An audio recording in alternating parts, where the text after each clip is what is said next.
Hello and many thanks for joining us on the news at this hour. I am David Alabi with the news making the headlines. Now we begin from Cross River State, where the candidate of the People's Democratic Party, Mrs. Abe Ukpengpeng, has won Saturday's Obudu State constituency by-elections into the House of Assembly. She is the wife of the deceased member of the Assembly, Stephen Ukpengpeng, who died earlier in May. His seat was declared vacant by the House of Assembly. Meanwhile, the State Resident Electoral Commissioner, Dr. Franklin Briayi, announced the result on Sunday in Obudu, headquarters of Obudu local government. According to Mr. Briayi, the PDP candidate scored 12,712 votes to beat her closest rival, Mr. Ishemali Bendel of the All Progressives Congress, who scored 4,345 votes. The commissioner commended the electorate for the peaceful conduct of the exercise and urged them to replicate the same disposition in the 2019 general elections. Therefore, Mrs. Abe Ukpengpeng will now replace her late husband in the assembly. Still talking politics, the Independent National Electoral Commission, INEC, in Katsina State has declared Alhaji Ahmed Baba Keita of the All Progressives Congress as the winner of the by-election conducted in Katsina North Senatorial District. Professor Hudu Aiba Abdullahi, the returning officer who announced the result at 4:42 a.m. in Daura, said on Sunday that Keita, a member of the House of Representatives, scored 224,607 votes, while his elder brother, a retired custom officer, Alhaji Kabiru Baba Keita of the People's Democratic Party, scored 59,724 votes. Apart from the APC and the PDP, the other parties that took part in the elections were Democratic Alliance, Green Party of Nigeria, Masses Movement of Nigeria, and the MPN. Now, some chieftains of the All Progressives Congress in Akwa Ibom State have rejected former Senate Minority Leader Senator Godswill Akpabio as the party leader in the state. The party chieftain Emmanuel Sam said on Thursday that they would not accept Mr. Akpabio as the party leader. Senator Akpabio on Wednesday formally defected from the PDP to the APC. Another chieftain of the party, Obong Mike Edem, said every right-thinking person in the party would not allow Mr. Akpabio to superintend over them. Mr. Edem added that they wouldn't work with Mr. Akpabio because he prosecuted them before they left the PDP. A group, Akwa Ibom Progressives Watch, also stated that the APC would be more disunited under Mr. Akpabio if he was made leader of the party in the state. The group, at a press conference by its chairman, Mr. Innocent Sylvanus, on Thursday, warned that many people who left the PDP for the APC because of Mr. Akpabio's impunity would be unwilling to work with him. Now, Nigeria's All Progressives Congress is really talking tough this time around as it draws the battle line between the recently defected President of the Senate, Dr. Bukola Saraki, asking him to toe the honorable path and resign from his position as the national chairman of the APC, Adams Oshiomhole, spoke to newsmen in Abuja. He said the party will work towards impeaching the President of the Senate immediately. The Senate reconvenes as they can still boast of majority within the Senate. Our correspondent, Amadenuyi, tells us a little more. In the Senate and the House of Representatives, to the siege of the National Assembly by marked personnel of the Department of State Services, followed by accusations and counter-accusations by political leaders, the last few weeks have witnessed a flurry of activities. Some think the impeachment of the President of the Senate, Dr. Bukola Saraki, by lawmakers from the All Progressive Congress, APC, is inevitable. You cannot keep on postponing the doomsday. If the APC has the requisite majority, they can still remove the Senate President. One lawmaker, however, warns that this should not be done outside the confines of the law. The only numbers that is required for the removal of the Senate President is two-thirds majority and nothing more. So if APC members think they can muster two-thirds majority and remove the Senate President, fine and good, that is within their own absolute democratic right. But anything short of that, I will not subscribe to it. The national chairman of the APC, Adams Oshiomhole, thinks the party has been betrayed by the President of the Senate, considering events in the last few weeks. He maintains Dr. Bukola Saraki will be impeached. They have 48 or so senators. We have 53 senators. So how can 48 senators preside over 53 senators? Saraki is not going to be the first Senate president to be impeached, and I doubt if he's going to be the last. But definitely he will be impeached according to law and according to democratic norms. He also tasked Dr. Saraki to toe the path of honor. The only way Senator Saraki can avoid impeachment is for him to do what is honorable, which again leads to the issue of character. We saw a Senator Akpabio who was the PDP leader in the Senate. Once he made up his mind to leave the PDP, even before announcing his defection, he first wrote to inform the PDP, as a man of honor, please, I hereby resign from this office. However, the President of the Senate recently warned that he is not bothered by threats to impeach him from office. Neither myself, the Deputy Senate President, the Honorable Speaker, the leadership here belong to the class of politicians that is desperate to stay in power by all means and at all costs.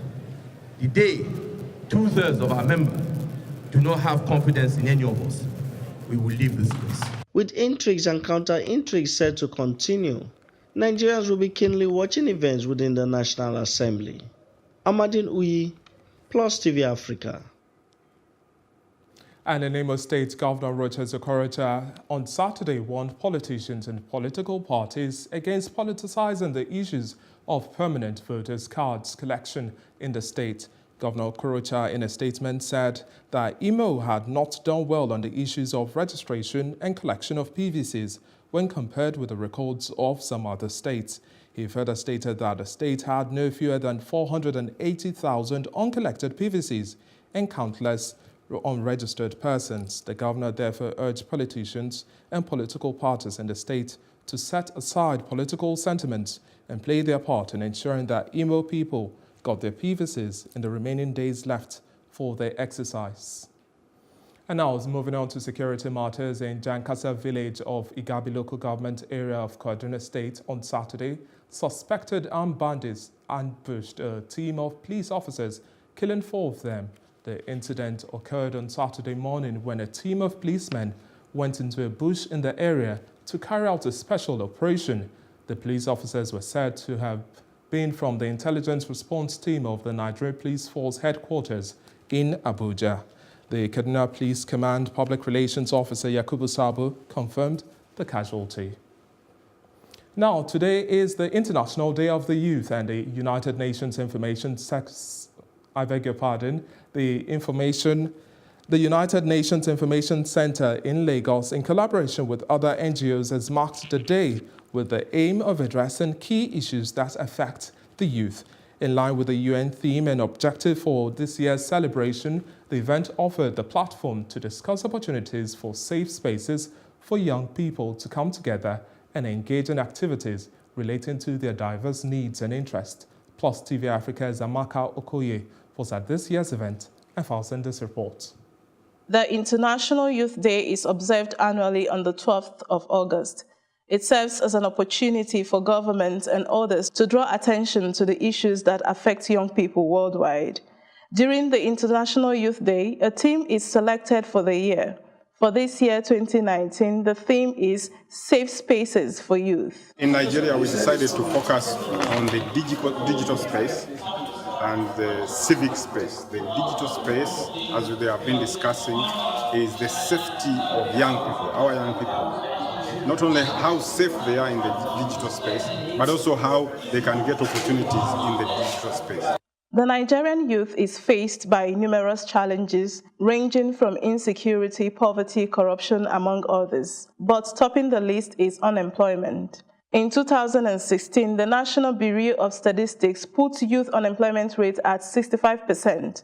This means a quarter of Nigeria's population of young people who have no other form of income except for formal employment are solely dependent on either their parents or works for survival. There is therefore an urgent need to create safe spaces for youth to be empowered and to take charge of their lives by engaging and taking up leadership roles.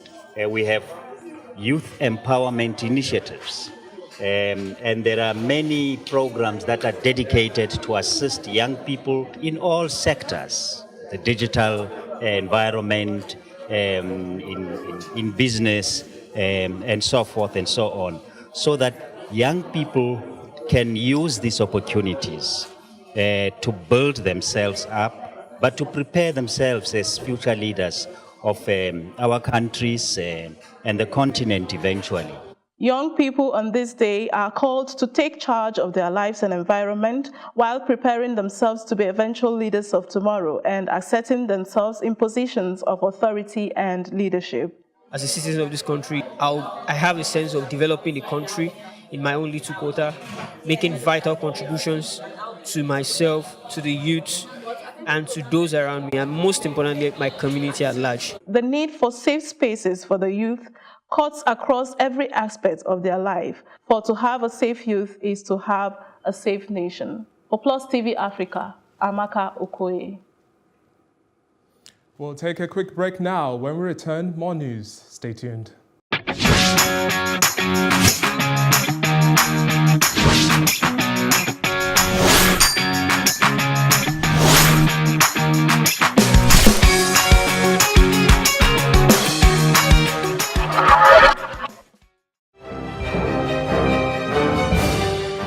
Glad to have you back. If you're just joining us, you're watching the news on the hour.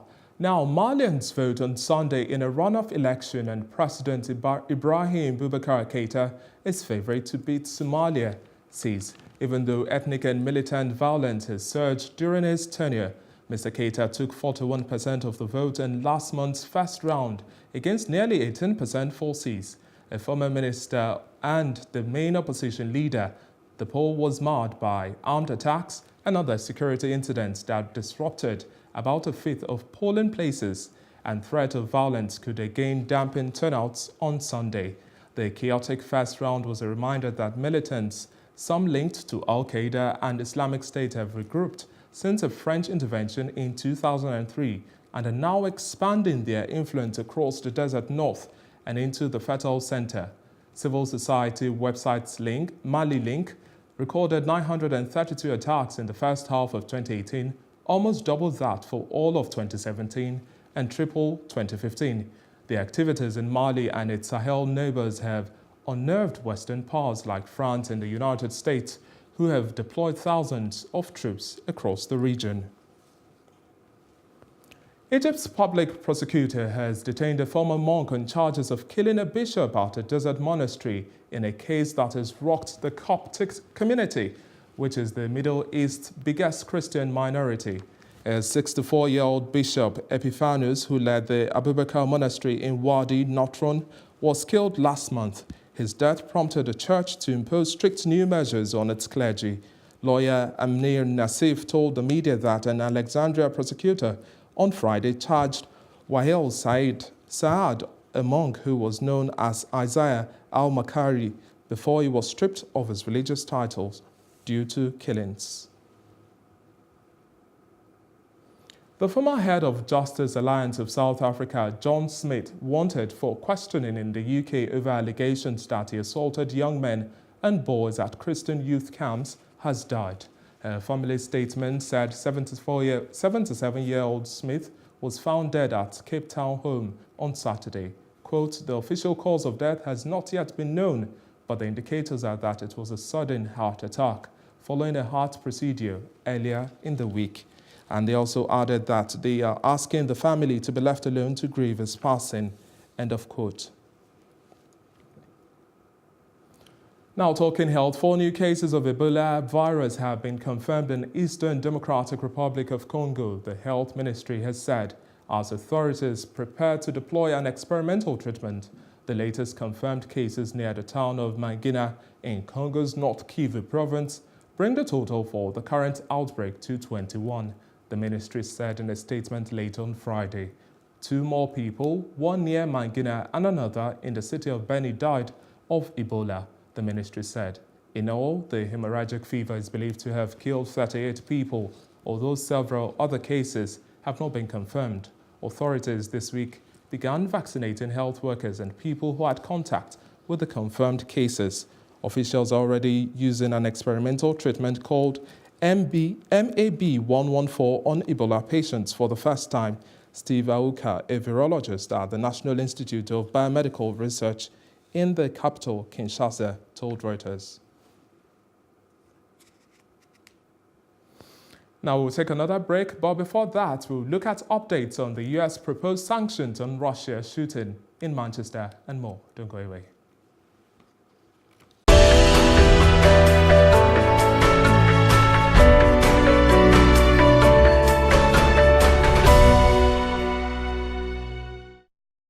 On the foreign scene, Manchester police have reported that 10 people are in hospital after a shooting in Manchester early on Sunday.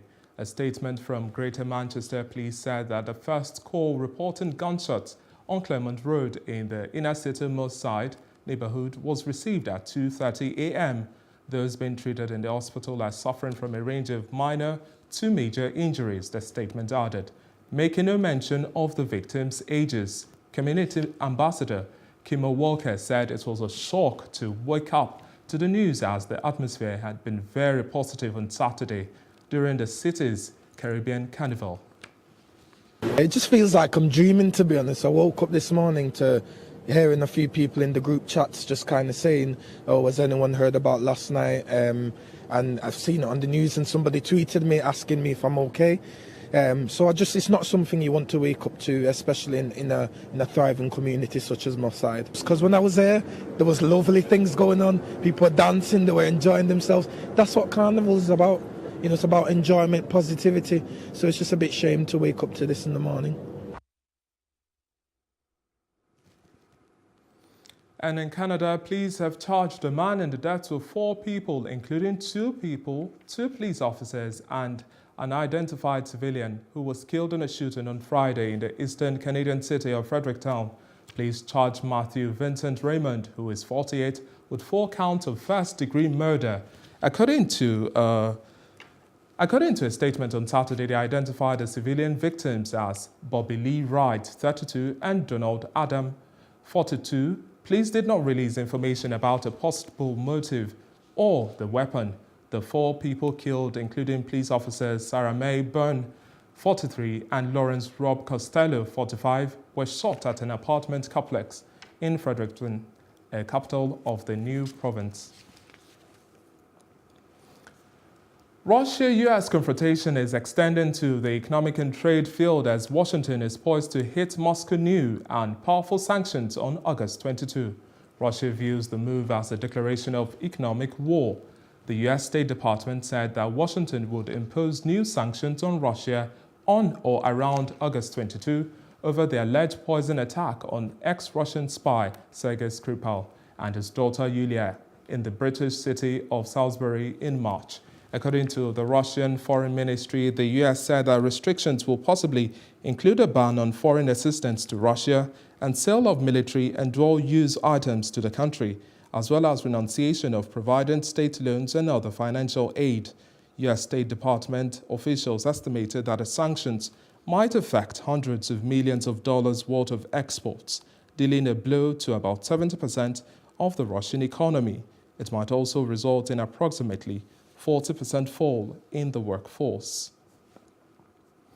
German Economy Minister Peter Altmaier has sharply criticized U.S. President Donald Trump's tariffs and sanctions policies, saying such measures were destroying jobs and growth, and that Europe would not bow to U.S. pressure regarding Iran.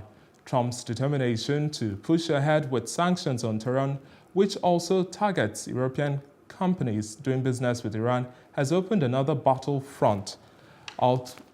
Altmaier lauded the agreement reached by European Commission President Jean-Claude Juncker during negotiations with Trump last month, saying the interim deal had saved hundreds of thousands of jobs in Europe. Turning to the U.S. sanctions against Iran, the minister said Germany and its EU allies would continue to support companies doing business with Iran despite U.S. pressure. German companies should be allowed to continue to invest in Iran as much as they want, and the German government is looking for ways together with its European allies to ensure that financial transactions could still take place, he added. Up next is our business report. Stay tuned.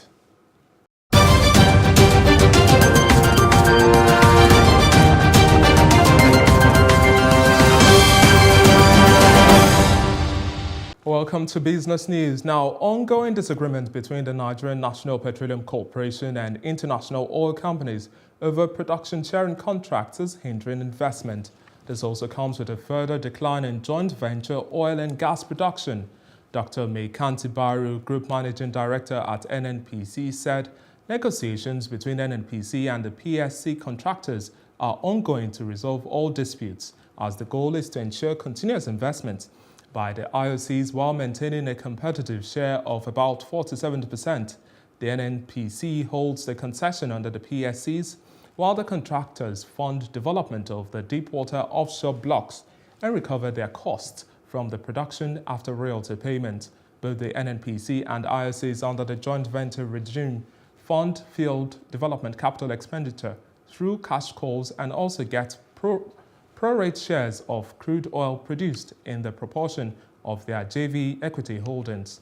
Mr. Barrow also added that to enable a thriving petroleum industry that maximizes contribution to Nigeria, it is imperative for important key stakeholders to collaborate and resolve their current disputes, such as this challenge. The Nigerian Communications Commission promises to curb illegal activities of coal masking, refining, and SIM boxing in the industry. To that effect, the Commission in its compliance report has given approval to 5 companies to present the evidence of the design of their software and equipment that could detect and prevent interconnect, traffic bypass, and SIM boxing activities. The telecom regulator had earlier in the year sanctioned telecommunication operators that were identified to be involved in coal masking by suspending their operating licenses and issuing warning letters to them.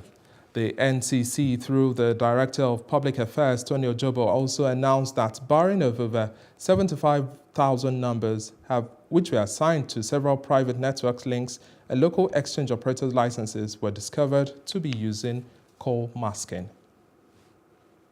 Still ahead on Plus TV News is our roundup of entertainment and sports. We'll be back in just a moment. Stay tuned. Welcome to Plus TV Africa's entertainment news.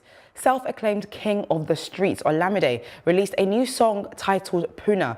The video caught the attention of his fan, who pointed out to the artist that the song might just get banned by the National Broadcasting Commission. In response to the fan's comment, the rapper subtly shaded the corporation, as he said he's unbothered whether or not they ban his yet-to-be-released song because he's already on their blacklist. Puna features rising producer Killer Tunes and boasts of rhythmical lyrics and a danceable tune, which makes it easy for music lovers to shake their bodies. Fans are celebrating because Wizkid has officially taken his social media to announce he's hosting a pop-up shop for his new Starboy clothing collection. The singer made the big announcement on Instagram today and also shared photos showing that the shop is ready to be launched. And like other celebrity pop-up shops, Wizkid already stocked with his shop branded tees and sweatshirts and pants and other paraphernalia he's yet to name. Demi Lovato has temporarily left rehab to seek specialist treatment in Chicago. The 25-year-old singer entered a rehab facility just a week ago after spending over a week in hospital following a drug overdose. And it has now been revealed she has left the facility in order to travel to get further specialist treatment. The singer's trip was set up by doctors in order to help the star continue her path to sobriety. She's expected to stay with the therapist for several days before heading back to rehab. That's it on entertainment, the very best in sports right after this break.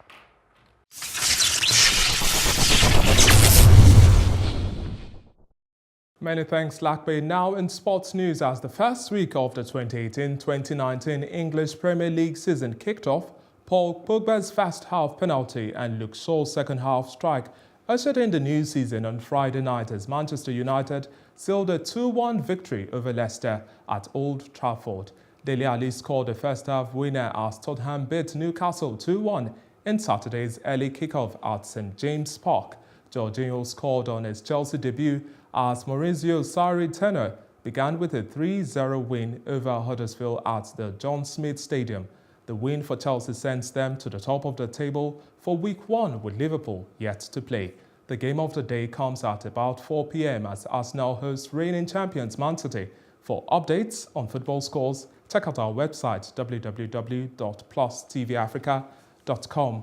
And in basketball news, Adora Elonu was announced the captain of the Nigeria senior women's basketball team ahead of the 2018 FIBA World Cup holding in Spain. The appointment of Elonu, who recently got signed by WNBA side Atlanta Dreams, was announced by the Tigers' new coach, Otis Hughes. Otis said the decision was taken in the best interest of the team ahead of the championship. He expressed the belief that Elonu's maturity and experience would serve the team well on and off the court. Elonu replaces the duo of Aisha Muhammad and Kaluezine Phelps, who captained the team at the 2017 AfroBasket win in Mali. Elonu, one of the most experienced and oldest members of the national team, was part of the 2015 AfroBasket bronze medal winning team. Many thanks for watching, and now that's our roundup of events at this hour. For more news and updates, please follow us on Plus TV Africa on Facebook, Twitter, Instagram, and do subscribe to our YouTube page at Plus TV Africa. We'll be back later with more stories making the headlines. Many thanks for watching. I'm David Alabi. Do have a great day.